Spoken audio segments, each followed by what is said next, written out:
नमस्कार, मैं हूं आपके साथ सलोनी चौधरी। आज हम बात करेंगे नायडू, मोदी, नीतीश के कुछ खट्टे मीठे रिश्तों की। अब देखिए, ये तो पता चल ही गया है कि प्रधानमंत्री मोदी को अगर पूर्ण बहुमत सरकार बनानी है तो नीतीश कुमार और चंद्रबाबू नायडू के साथ की बहुत जरूरत है। वो इसलिए क्योंकि 2014 और 2019 में अपने दम पर बहुमत लाने वाली बीजेपी इस बार 272 का आंकड़ा पार नहीं कर पाई है। लोकसभा में कुल 543 सीटें हैं, जबकि सरकार में बने रहने के लिए 272 सीटें ही चाहिए होती हैं। लेकिन इस बार बीजेपी को 240 सीटों से संतुष्टि जतानी पड़ी है। हालांकि एनडीए इस बार 293 सीटें ही लूट पाई है। अगर हम बात करें एनडीए में मौजूद बड़ी पार्टियों की तो सबसे पहले बीजेपी ही आती है और फिर चंद्रबाबू नायडू की तेलुगु देशम पार्टी है जिसके 16 सांसद हैं, और फिर आती है नीतीश कुमार की जेडीयू जिसके पास कुल 12 सीटें मौजूद हैं। यानी देखा जाए तो कुल मिलाकर इन दोनों पार्टियों के पास 28 सीटें हैं। इस वक्त लगातार तीसरी बार नरेंद्र मोदी को प्रधानमंत्री बने रहने के लिए टीडीपी और जेडीयू के साथ की बहुत जरूरत है। अगर हम बात करें इनके रिश्ते की तो नायडू और नीतीश के रिश्ते मोदी से कुछ ज्यादा खास नहीं रहे हैं और इनके बीच उतार चढ़ाव बना ही रहा है।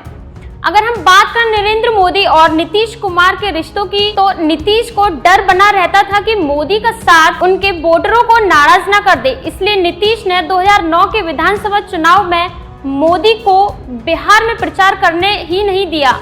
इतना ही नहीं, इसके बाद नीतीश ने कोसी बाढ़ राहत के लिए गुजरात सरकार से मिला 5 करोड़ रुपए का चेक भी लौटा दिया था।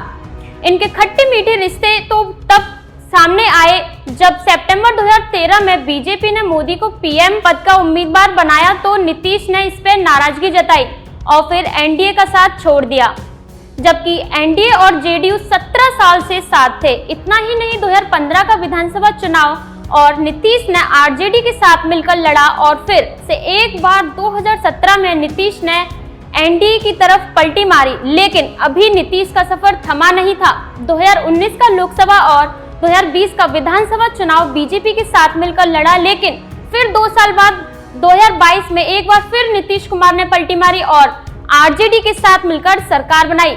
इसी साल जनवरी में नीतीश कुमार ने फिर एनडीए की तरफ यू टर्न लेते हुए आरजेडी का साथ छोड़ दिया। और अब बात आती है मोदी और नायडू के खट्टे मीठे रिश्ते की। 2018 तक नायडू एनडीए का हिस्सा थे। 2019 में लोकसभा चुनाव के बीच मोदी और नायडू में कई बार तीखी बयानबाजी भी हुई थी और फिर मोदी ने गठबंधन से अलग होने के कारण नायडू को यू टर्न बाबू का नाम दिया था।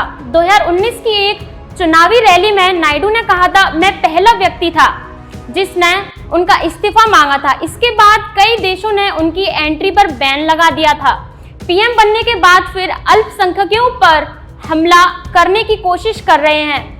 हालांकि माना यह जाता है कि जो कुछ भी बयानबाजी नायडू की तरफ से हुई उसे लेकर मोदी टीडीपी को एनडीए में नहीं लाना चाहते थे, लेकिन फिर एक बार नायडू एनडीए में शामिल हुए और 2024 लोकसभा चुनाव एक साथ लड़ा। आज के लिए बस इतना ही। ऐसी ही तमाम बड़ी खबरों के लिए देखते रहिए वी युवा न्यूज।